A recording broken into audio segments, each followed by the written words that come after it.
Hello students, स्वागत है आप सभी का हमारे यूट्यूब चैनल पर जिसका नाम है सौरभ क्लासेस फॉर हिस्ट्री।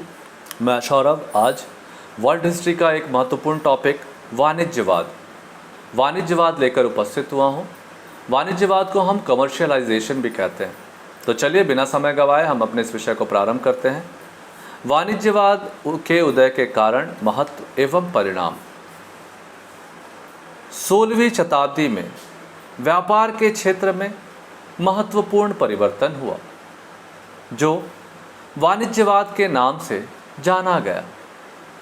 इस युग में वाणिज्यिक अर्थव्यवस्था में तेजी से सुधार हुआ।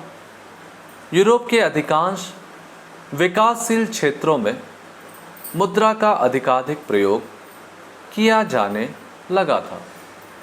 उधार लेन देन की सुविधा का विकास हुआ।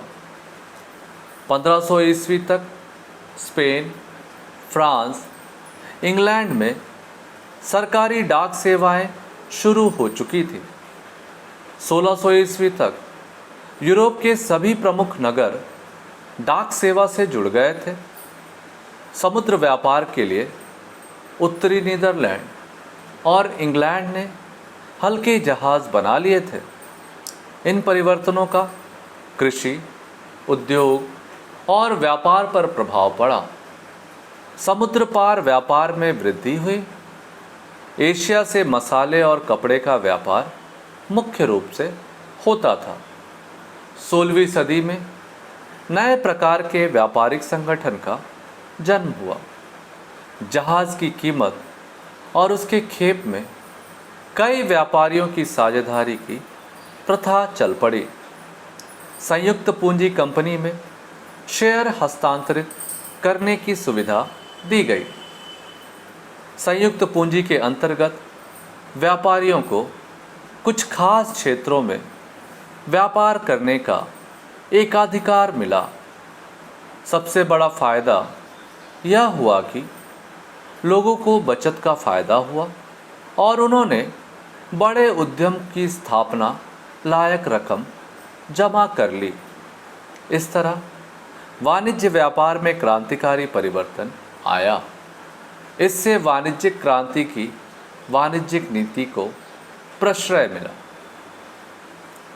आधुनिक काल के प्रारंभ में राजाओं ने सोना और चांदी को अपने देश की ओर आकृष्ट करने और अपने देश से उनको बाहर जाने से रोकने के लिए नियम बनाए। इस प्रकार व्यापार और उद्योग को नियंत्रित करके सोना और चांदी प्राप्त करने की नीति ही वाणिज्यवाद कहलाती है। पुनर्जागरण ने मनुष्य की बौद्धिक चेतना और चिंतन शक्ति को जागृत किया। इसके प्रभाव से मनुष्य का जीवन के प्रति दृष्टिकोण में परिवर्तन हुआ और मानव जीवन को समृद्ध बनाने की प्रवृत्ति का जन्म हुआ। भौतिक सुख के लिए धन का संग्रह अपरिहार्य हो गया। भौगोलिक अन्वेषण ने भी वणिकवाद विचारधारा को सबल प्रदान किया। लाभ प्राप्त करने की भावना के कारण नवीन मार्ग तथा नए देशों की खोज संभव हुई। इन खोजों के बावजूद उद्यमकर्ताओं ने अपने वाणिज्य का विकास हेतु अनेक परेशानियों के बावजूद नए देशों की खोज निकाला। व्यापार में लाभप्रदता में वृद्धि होने के कारण पूंजी का संचय संभव हो पाया। इस काल में यूरोप की जनसंख्या में तेजी से वृद्धि हुई। जनसंख्या की वृद्धि से मजदूरी सस्ती हुई तथा वस्तुओं की मांग सदा विद्यमान रही। वस्तुओं की अधिक मांग होने के कारण पूंजी की सीमांत उत्पादकता ऊंची रहती है तथा निवेशकर्ता सदा निवेश के लिए आतुर रहते थे। इस प्रकार जनसंख्या वृद्धि वाणिज्य व्यापार के वृद्धि में सहायक हुई। धार्मिक क्षेत्र में परिवर्तन होने के कारण वणिकवाद को नई शक्ति प्राप्त हुई। धर्म सुधार आंदोलन को व्यक्तिगत संपत्ति व संविदा की स्वतंत्रता जो आर्थिक विकास के लिए आवश्यक है का समर्थन किया।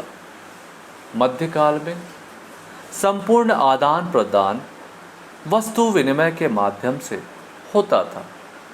मुद्रा के प्रचलन से व्यापार का विस्तार हुआ, बैंकों का जन्म हुआ, जिससे आंतरिक तथा विदेशी व्यापार बढ़ने तथा पूंजी के निर्माण में सहयोग मिला। 16वीं शताब्दी के अंत तक यूरोप के अनेक देशों तथा अमेरिका के अनेक भागों में सोना चांदी के भंडारों का पता चला, जिससे वाणिज्य व्यापार के विकास से प्रतियोगिता के नए युग की शुरुआत हुई। इस काल में विचारकों ने शक्तिशाली राज्यों के गठन पर ध्यान दिया, जिससे राजा की शक्तियों में वृद्धि हुई। विचारकों की मान्यता थी कि व्यापार के माध्यम से ही राजा के खजाने में धन की वृद्धि हो सकती है। शक्तिशाली राज्यों की स्थापना से शांति एवं सुरक्षा की स्थापना हुई, जो व्यापार के विकास के लिए आवश्यक था। इसके अतिरिक्त राष्ट्रीय राज्यों के भौगोलिक क्षेत्रों में वृद्धि हुई। परिणाम स्वरूप वस्तुओं की मांग पहले की तुलना अधिक हो गई। इससे व्यापार का विकास हुआ। इसके महत्व को देखेंगे तो महत्व वणिकवादी विचारधारा के मूलभूत सिद्धांत के अनुसार व्यापार एक प्रकार का युद्ध था। प्रत्येक व्यापारिक देश को अधिक से अधिक बहुमूल्य धातुओं का संचय करना चाहिए, क्योंकि अधिक स्वर्ण राष्ट्रीय शक्ति का प्रतीक है। इन धातुओं को विशेष महत्व देने के कारण यह भी था कि बहुमूल्य धातुओं के रूप में इनका संचय किया जा सकता था। उसके संचय का मुख्य कारण था कि इनके द्वारा युद्ध शस्त्र एवं सामग्री खरीदी जा सकती थी। इसके साथ साथ उपनिवेशों की स्थापना पर बल दिया गया। उपनिवेशों की स्थापना से दोहरा लाभ था। राज्य में निर्मित होने वाली वस्तुओं को बेचा जा सकता था तथा उपनिवेशों से कच्चा माल पर्याप्त मात्रा में सस्ती कीमत पर खरीदा जा सकता था। कच्चा माल कम कीमत पर प्राप्त होने से वस्तुओं का उत्पादन कम लागत पर किया जा सकता था, जिससे देश के उद्योग विदेशों में अन्य देश के उद्योग से प्रतियोगिता कर सकते थे। इसके परिणामों को देखेंगे।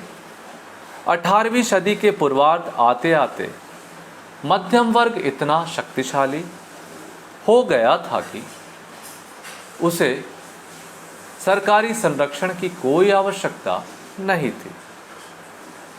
मध्यम वर्ग अब बिना सरकारी हस्तक्षेप के लाभ पाना चाहता था।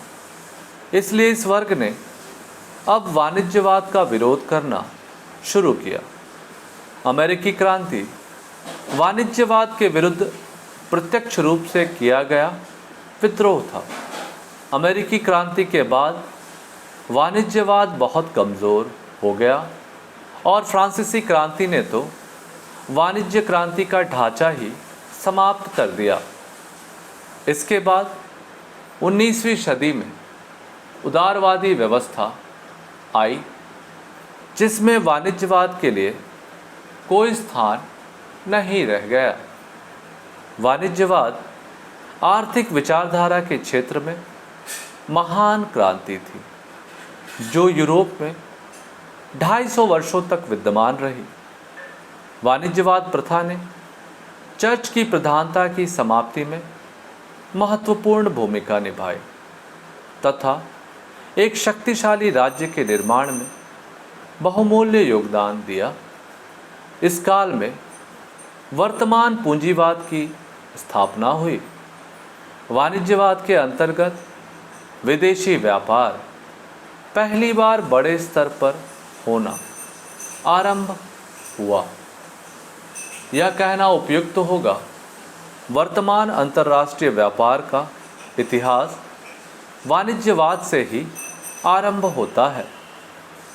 वाणिज्यवाद के महत्व से इनकार नहीं किया जा सकता। आयातों पर नियंत्रण लगाने से ही इंग्लैंड के उद्योग धंधों का विकास हुआ।